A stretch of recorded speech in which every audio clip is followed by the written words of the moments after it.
дар шароити ҷаҳонишавии ҷараёнҳои иқтисодиву иҷтимоӣ яке аз тамоилҳои муҳим дар низоми таҳсилоти олӣ байналмилалишавии ҷараёнҳои таълиму тадрис дар фаъолияти илмию тадқиқотӣ мебошад. дар ин маврид яке аз самтҳои афзалиятноки рушди донишгоҳи давлатии тиҷорати тоҷикистон густариши робитаҳои байналмилалӣ мебошад, ки тадриҷан ворид шудан ба фазои ягонаи таҳсилоти ҷаҳонӣ мусоидат менамояд. робитаи байналмилалии донишгоҳи давлатии тиҷорати тоҷикистон дар доираи созишнома ва лоиҳаҳои гуногуни дуҷониба ва бисёрҷониба тадриҷан густариш ёфта истодаанд. яке аз лоиҳаҳои муштараке ки дар доираи барномаи иттиҳоди аврупо амалӣ мегардад ва донишгоҳи давлатии тиҷорати тоҷикистон дар қатори 10 муассисаи таълимии олии кишварҳои Испания, Белгия, Нидерландия, Шотландия, Гурҷистон ва Беларусия узви консорсиуми он мебошад, ки дар густариши байналмилалишавии робитаҳои таълимӣ ва тадқиқотии донишгоҳ саҳмгузор аст. дар яке аз баромадҳои президенти кишвар ҷаноби олӣ муҳтарам Амӯли Раҳмон қайд карда шуд, вазифаи асосии олимон имрӯз муаррифӣ намудани он дастовардҳое ки дар даврони истиқлол дар кишвари мо ба даст оварда шудааст ва албатта роҳҳои самтҳои асосии рушди иқтисодиёти миллиро пешниҳод намудан аст, ки ин масъалаҳо имрӯз дар конференсия баррасӣ карда мешаванд ва дар ҳақиқат ман фикр мекунам, ки имрӯз нисбати вақте ки мо дар бораи иқтисодиёти инноватсионӣ гап мезанем, бе рушди соҳаи таҳсилоти олии касбе, ки дар ҳақиқат дар ҳамин соҳа тайёр кардани мутахассисоне, ки бояд ба талаботҳои бозори меҳнат ҷавобгӯ бошанд ва хусусиятҳое ки фаъолият намуданд дар шароити рақобатнокӣ ҳаст, албатта онҳо бархурдор бошанд, озодона фикр карда тавонанд, яъне дар ҳалли ин ё он масъалаҳое ки вобаста аз соҳаи гуногуни иқтисодиёт ҳаст, бояд фикру андешаҳои худро оид ба рушди соҳаҳои гуногун бояд гуфта тавонанд ва дар ҳақиқат дар паёми навбатии президент низ ин масъалаҳо баррасӣ гардиданд ва имрӯз дар ҳақиқат хаткунандагони муассисаҳои таҳсилоти олии касбӣ бояд аз он талаботҳое ки имрӯз бояд аз ҷониби кордиҳандагон, аз ҷониби ташкилоти корхонаҳо нисбати фаъолияти онҳо муайян шудааст, бояд ба онҳо ҷавобгӯ бошанд. Албатта пеш аз ҳама донистани технологияи навин ки имрӯз бевосита барои рушди иқтисодиёт хеле зарур аст, донистани забонҳои хориҷӣ аз ҷумлаи чунин имрӯз масъалаҳоянд, ки дар назди муассисаҳои таҳсилоти олии касбӣ истодааст ва маҳз дар ҳамкорӣ бо донишгоҳҳои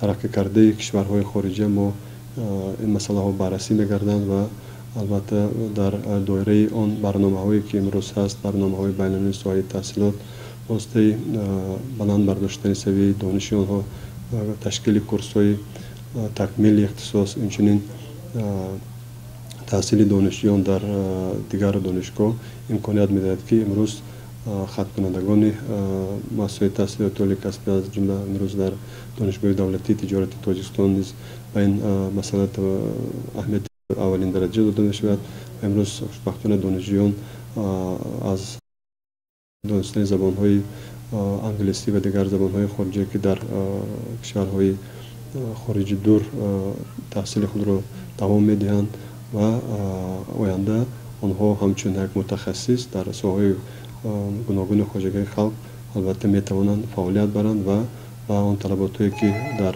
бозори меҳнат муайян шудааст ба он ҷавобгӯ бошанд. дар доираи нақшачорабиниҳои ин лоиҳа дар донишгоҳи давлатии тиҷорати тоҷикистон конференсияи байналмилалӣ бо иштироки намояндагони донишгоҳҳои кишварҳои Федератсияи Русия, Британияи Кабир, Испания, Шветсия, Беларусия, Полша ва Гурҷистон дар мавзӯи тамоилҳои рушди иқтисодӣ ва таҳсилоти олӣ дар шароити ҷаҳонишавӣ, инчунин рушди робитаҳои байналмилалӣ ҳамчун заминаи баландбардоштани сифати таҳсилоти олӣ баргузор гардид. ман ректори донишгоҳи давлатии шаҳри гори гурҷистон профессор Георгий Сасаашвили мебошам. рости вақте ки ба тоҷикистон омадам, пеш аз ҳама ҳавои форам, мардуми чераку шоду меҳмоннавоз, биноҳои хуштарҳу замонавӣ ва парчаму нишоне ки зебу зиннати шаҳри Душанбе ҳастанд, моро ба ҳайрат оварданд. ҳангоме ки вориди бинои донишгоҳ гаштем, устодону донишҷӯён моро хеле хуш пешвоз гирифтанд ва дар дарсҳо низ иштирок доштем. шоҳиди он гаштем ки аз техникаву технологияи ҳозиразамон хеле хуб истифода мебаранд. хурсанд аз он ҳастем ки бо ин донишгоҳ робитаи зич дорем ва дар оянда низ ҳамкорӣ хоҳем кард. дар ин нишаст инчунин намояндагони раёсати иттифоқи тоҷикматлубот ва вазорати маориф ва илми ҷумҳурии тоҷикистон иштирок доштанд. ректори донишгоҳи савдову иқтисодии кооператсияи матлуботи Беларусия профессор Светлана Лебедева-Николаевна дар баромади худ қайд намуд ки хочу отметить, что у нас продолжительные связи с Таджикским государственным университетом коммерции. Мы готовим высококвалифицированных специалистов для этого университета. В основном у нас учатся студенты из Таджикистана по магистерской программе подготовки. То есть мы работаем с молодыми талантливыми учеными Таджикистана и готовим из них высококвалифицированных преподавателей.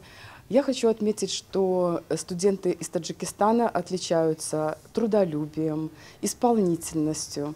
Они всегда большое внимание уделяют своему внешнему виду, очень хорошо выглядят, и нам всегда очень приятно работать со студентами из Таджикистана. Я хочу сказать, что этот очень уважаемый университет является для нашего университета, Белорусского торгово-экономического университета потребительской кооперации, стратегическим партнером, поскольку в общем контингенте иностранных студентов он занимает четвертую часть.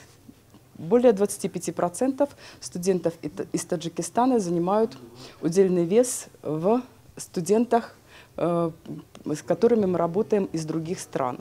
Мы работаем со студентами из России, Украины, Турции, Туркменистана, Сирии, Нигерии. То есть география экспорта образовательных услуг нашего университета велика, но нам всегда очень приятно работать со студентами, готовить специалистов для Таджикистана и магистров для Таджикистана. We're taking part in a project conference. دفعه دویم است که من در تاجیکستان هستم. این دفعه به خاطر اشتراک در کنفرانس بین الخلقی آمدیم و من باید قید کنم که تاجیکستان رو من بسیار یک مملکت زیبا دریافتم و از آمدن به این کشور خیلی خود را خوب احساس میکنم. профессори донишгоҳи сивилияи испания Мигел Анхел Адамия Мартинес бошад, перомони роҳҳои баландбардоштани таҳсилоти олӣ дар шароити ҷаҳонишавӣ маърузаи пурмуҳтаво намуд. ман имрӯз бо даъвати раёсати донишгоҳи давлатии тиҷорат ба ҷумҳурии тоҷикистон омадам. аз вохӯрӣ бо донишмандон ва донишҷӯёни тоҷик хеле хушам омад, махсусан забондонӣ ва ҷаҳонбинии онҳо. он шароите ки барои донишҷӯён муҳайёст баробар аст ба стандартҳои ҷаҳонӣ. инчунин хиёбонҳои зебои шаҳри Душанбе ва дараи хушманзараи Варзобу қалъаи Ҳисор маро ба ҷаҳони афсонаҳо бурд. обҳои шифобахшу мусаффои Тоҷикистон бошад ба ман ҳаловат бахшиданд. баъдан профессор Муминҷон Шарипов дар бораи робитаҳои байналмилалӣ ва таҳсилоту таҷрибаомӯзии устодону донишҷӯён дар мактабҳои олии кишварҳои Аврупо, Амрико ва Иттиҳоди давлатҳои мустақил ибрози назар намуд. меҳмонон аз раванди таълим ва базаи моддию техникии донишгоҳ изҳори қаноатмандӣ намуда ба маҳорати забондонии донишҷӯён баҳои баланд доданд.